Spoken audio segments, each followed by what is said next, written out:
1973 wasn't just another Led Zeppelin tour. It was the moment everything clicked. Captured on their feature film, this was a band operating at full power. Unmatched, swagger, explosive musicianship, sold-out arenas, and a visual identity that became iconic. From the controlled magic of indoor shows to the open-air California sunlight, doves included, all the elements aligned. Behind it all was a strategy where logistics, virtuosity, and calculated promotion came together with precision. This is the story of Led Zeppelin's 1973 US tour, the turning point between underdog and superstar, the moment it all worked.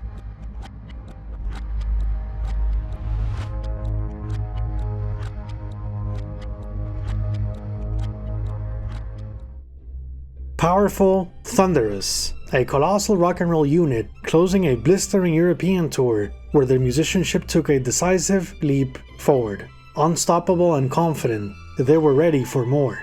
But before returning to America for the 9th time in 4 years, Led Zeppelin made a calculated move. They brought in the suits. Not more outfits, but business folks.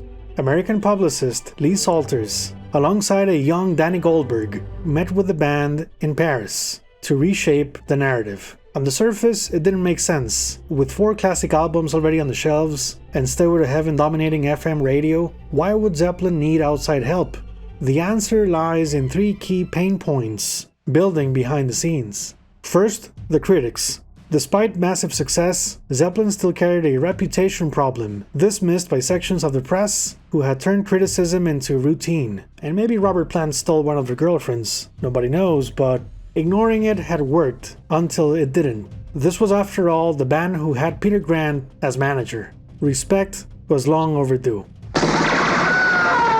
Second, competition. Their 1972 return to the US had been partially overshadowed by the Rolling Stones' heavily publicized tour and album cycle, a reminder that dominance wasn't guaranteed. And third, timing. Repeated album delays kept undercutting their momentum. Led Zeppelin 3 arrived a full month after a major US run. The 4th album was pushed to November due to mixing issues, and when they returned to America in August 1971, they had no new record to promote. A huge opportunity completely missed. By 1972, Houses of the Holy was finished, but its ambitious artwork delayed release again until March 1973, colliding directly with one of the most important albums of the decade. Up to that point, Led Zeppelin's strategy had been simple: avoid interviews, avoid television, stay almost invisible to the media. It worked perfectly in their underdog years, but by 1973, with their millionaire status, that same approach was starting to work against them. So Lee Salters and Danny Goldberg introduced a new plan, one that would go into effect the moment Zeppelin set foot on US soil. Instead of hiding the band, they would control the narrative, feeding Zeppelin news directly through the Associated Press and United Press International. This way, journalists across the country would have access to the story they wanted to tell, backed up by talent. Lots of it. Which, one famous English journalist said, we lost our way. This is the way we lose it. This is the way we lose our way. Still the song remains the same. The band returned to the UK after their European tour for a brief break, then straight into rehearsals in London. All of this unfolded against mixed reactions from the British press toward their new album. Proof, once again, that no one is a prophet in their own land. But Zeppelin had a clear reason to lock themselves in and refine every detail. America was going to witness the live premiere of a song that had been evolving for years. First explored as a jam in late 1970, then formally recorded in December 1971. A John Paul Jones-led composition set to be performed on stage on a Fender Rhodes. It opened a new dimension in their sound. Light and shade, space and tension, a controlled psychedelic journey. Even their concert setting evolved to match it, with the crew introducing a fog machine to amplify the atmosphere for a dry ice effect. And the timing couldn't have been better. American audiences were already immersed in a new sonic landscape, with Pink Floyd's The Dark Side of the Moon in heavy rotation. Tracks like Any Color You Like set the tone. No Quarter fit that moment perfectly. A slower, deeper experience aligned with a growing appetite for introspective, mid-tempo soundscapes. Pink Floyd's album went to number 1 on Billboard that month. John Paul Jones played the piano, and somebody else fucked up the monitors. Had to get these monitors under control, girls. So what about Led Zeppelin's stage? By 1973, the American tour design reflected lessons learned along the way. Gone was the restrained approach of 1972, when they still leaned into let the music do the talking. Early 1973 shows in the UK carried some of this low-key decor, but the European tour that followed introduced a central lighting rig pushing the presentation forward. It was the United States where the concept fully came together. Lights from the sides and above, a spinning color wheel at center, and tall mirror panels behind the band amplifying movement and scale. The result was slick, almost cinematic, echoing the visual intensity of Enter the Dragon, just months before Bruce Lee's final film would reach theaters. John Bonham's green sparkle kit, after nearly 3 years of relentless touring, was retired in favor of a new weapon. The closest the public could get to this was something like Ludwig's Pro Beat outfit, retailing for around $1,000. But Bonham's setup wasn't off the shelf. Through his Ludwig endorsement, he received a custom amber Vistalite kit featuring his symbol on a massive 26x14 bass drum, paired with a 14x10 rack tom and 16x16 and 18x16 floor toms. Acrylic shells changed everything. Louder, sharper, built for projection, this was a kit designed for arenas. And visually, it was just as powerful. Glowing under the lights, like whiskey on the rocks, a tequila sunrise, even echoing the warm tones of Houses of the Holy. After Page's double neck guitar, Bonham's Vistalite would become one of the most iconic instruments in rock history. One of the least iconic additions, John Paul Jones's Fender 5, a unusual 5-string bass with an added high C string. Jones used it on selected tracks during the first 2 months of the tour, but it lacked the visual punch of the rest of the band's setup. And he even later admitted it wasn't exactly a great-looking instrument. By June 1972, Robert Plant and Jimmy Page had already arrived at their defining stage look. Plant's cropped patterned blue vest alongside Page's black rose matador jacket. While Jones and Bonham rotated their wardrobe, Page and Plant leaned into consistency, creating a visual identity that aligned with the evolving concept of The Song Remains the Same. It wasn't about practicality, it was about presence. Show after show, the same outfits, probably not the freshest by the end of a tour, but that was a small price to pay in the name of show business. Maintaining that look gave them a larger-than-life, almost superhero quality, years ahead of the rock and roll industry's fixation on mythic personas. One city at a time, the image held, blue and black, instantly recognizable, like a living emblem, or fittingly, a color palette not far away from the Stones' album title, Black and Blue. So what about the music? What made the 1973 US tour so effective? By the time they reached America, Zeppelin weren't trying out ideas with hesitation. They had a method that already worked. They spent over 200 days living inside the backbone of that setlist. Japan 1972 introduced key moments. The live premiere of The Song Remains the Same, Into the Rain Song, and the dramatic shift from Misty Mountain Hop into Since I've Been Loving You.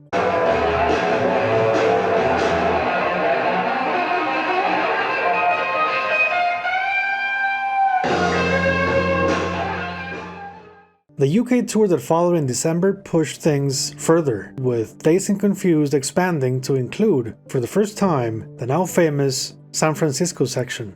But there was a turning point. Robert Plant caught the flu in early 1973, and it limited his high range and almost shot his voice completely, forcing the band to adapt. Page, Jones, and Bonham responded by pushing the instrumental side harder, longer, heavier.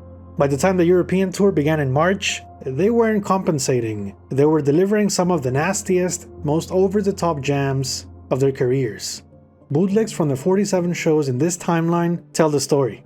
Zeppelin had arrived at a near-perfect formula, and for the US, they refined it even further, removing songs that disrupted the flow, adding the crunch funk pyrotechnics of Celebration Day, switching the intro to Black Dog from Out on the Tiles to the American blues-inspired Bring It On Home, adding No Quarter, and bringing back Moby Dick as Bonham's expanded showcase, now powered by the visual and sonic force of the Vistalite kit.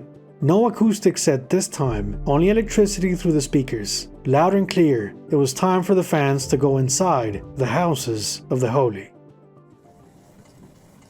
News of an upcoming Zeppelin tour hit America in early April. Yes even canceled their scheduled show at the Omni, but the big story was clear. The Zeppelin were coming to Georgia. Opening night was set for May 4th, 8 p.m. at Atlanta's Fulton County Stadium. The same day, newspapers in Tampa announced a second show for May 5th. These first 2 dates alone changed everything, with combined ticket sales of over $500,000. They were the largest American venues of their careers up to that point, back-to-back while breaking the Beatles' attendance record in the process.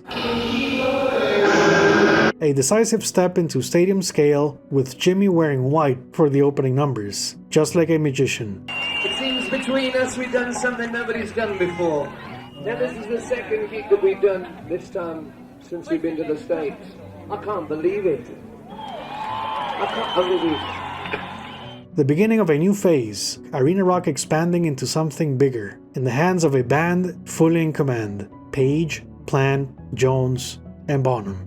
The timing couldn't have been better. Houses of the Holy hit #1 on Billboard for 2 weeks. A Zeppelin stormed through the South, pushed into the Midwest, cut across Texas, and drove all the way to California. Or should I say, going to California. With the Rolling Stones off the road in the US that year, the space was theirs. And this time the narrative was controlled. Lee Salters and Danny Goldberg's plan paid off. Associated Press and United Press International wires carried Zeppelin's story nationwide. Like the lyrics for No Quarter, it was the news that must get through. For a band that had once avoided the media, this was a shift. As Robert Plant himself admitted in print, they had long been aware of their success. It was time the industry and the public knew it too. And this wasn't empty hype. This was hype backed by execution. Although this was officially the Houses of the Holy tour, Dazed and Confused remained the centerpiece. On their setlist since 1968, it had evolved into a full progressive rock suite, long-form, dynamic, and precise. Transitions were seamless. Cues were instinctive. The band operated with near telepathic chemistry. Page's violin bow solo, later a parody in Spinal Tap, was no joke in '73. It sounded like an avant-garde film score of the highest caliber, producing some of the most haunting textures in rock. It was also a peak moment for Jimmy Page as a lead guitarist. His solos during this period were insane, fluid, and fearless. For many fans and within the guitar community, this remains Page at his peak. Jones moved between vicious funk bass lines, sharp counterpoint, and atmospheric keyboards, especially on No Quarter, pulling arenas into darker, deeper territory. He made it look deceptively simple. Bonham anchored it all, finding the right tempo and attack every single time. Moby Dick wasn't a drum solo, it was an event, elevated by the power and spectacle of the Vistalite kit. He turned 25 at the LA Forum, and the crowd sang Happy Birthday. An iconic poster you've seen 1,000 times was born that night. Robert Plant remained the focal point. The contrast was striking, the delicate beauty of the Rain song, the emotional weight of Since I've Been Loving You, and a stage presence few could rival. At Kezar Stadium, under daylight, Plant holding a dove created one of the most defining images of the tour, a moment where myth, symbolism, and reality collided. The next night at the Forum, that same visual identity was carried forward, later immortalized in one of their official releases. After the first leg of 18 shows, the band took a short break in early June, returning home briefly before the next phase. In the meantime, the United States continued to receive Associated Press reports highlighting the record-breaking concerts, mixed with the occasional jab at their new album, but overall, growing anticipation for the tour's return that summer. In cities like Chicago, demand reached new levels. Ticket sales turned chaotic, a sign of what Zeppelin fans would face in years to come. Behind the scenes, adjustments were being made. A turbulent flight earlier that month forced a decision: no more Falcon aircraft. Tour manager Richard Cole was tasked with finding something bigger. The solution? A Boeing 720, soon to be known as the Starship. For $30,000 over 3 weeks, Zeppelin secured not just transportation, but a new standard. Their name painted on the plane, it became a symbol of scale, luxury, and a mandatory blueprint for future tours, a lifestyle many bands would follow. In other news, Jumble Jones shaved off his mustache upon returning to America. All 4 bandmates got ready for showtime. Unlike the fragmented routing of previous years, jumping coast to coast with little logic, the 1973 tour followed a more structured path, preserving energy and focus. There were exceptions, particularly a demanding North Pacific stretch that had their roadies work triple time. In their words, the driving. But overall, the final 16 shows pushed the band into the stratosphere of artistic expression. Musically, they kept evolving, getting better, getting tighter. Commercially, the message was clear. Sold out shows everywhere. The advertising plan with the press was working. Now we're steady and dummy with 1, 2, 3, 4. It's been great to be back again, really. Thanks for waiting. And with each passing date, something was building. That momentum led to a last-minute decision: bring a film crew and capture the final 3 nights at Madison Square Garden. While the film came with its own challenges, and I've covered that story in detail on my episode playlist, there's something undeniable about these performances. They captured the show as it was, a setlist and flow honed over nearly a year. For the first time, Zeppelin's live experience was preserved, not in black and white headlines on a newspaper, but on film, precious film. A way to finally grasp the scale, the power, and the dimension of a tour that, the deeper you explore it, feels almost impossible to equal. Is it my favorite Zeppelin tour? Absolutely. I have lived with these recordings, studying the setlist performance by performance. In many ways, it became my own guitar school in preparation for my Zeppelin tribute days. But beyond personal connection, there are clear reasons why 1973 stands apart. First, the Houses of the Holy material. Live, it just didn't translate, it expanded. Even with Plant adjusting vocally, the band elevated already ambitious compositions. No Quarter at Madison Square Garden featured one of Page's most expressive guitar solos, ever.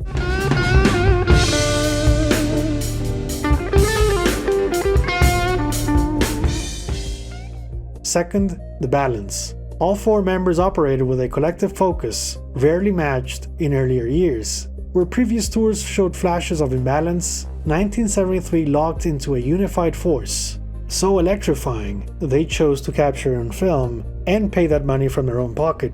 And third, the mindset.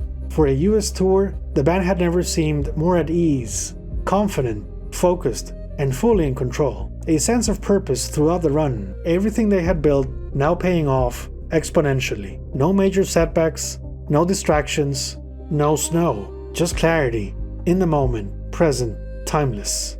From the New Yardbirds to, by 1973, America's favorite rock group. Even a $200,000 theft couldn't wipe the smiles off their faces after the final show. They could laugh it off and fly home as multimillionaires. And in the end, their song remained the same.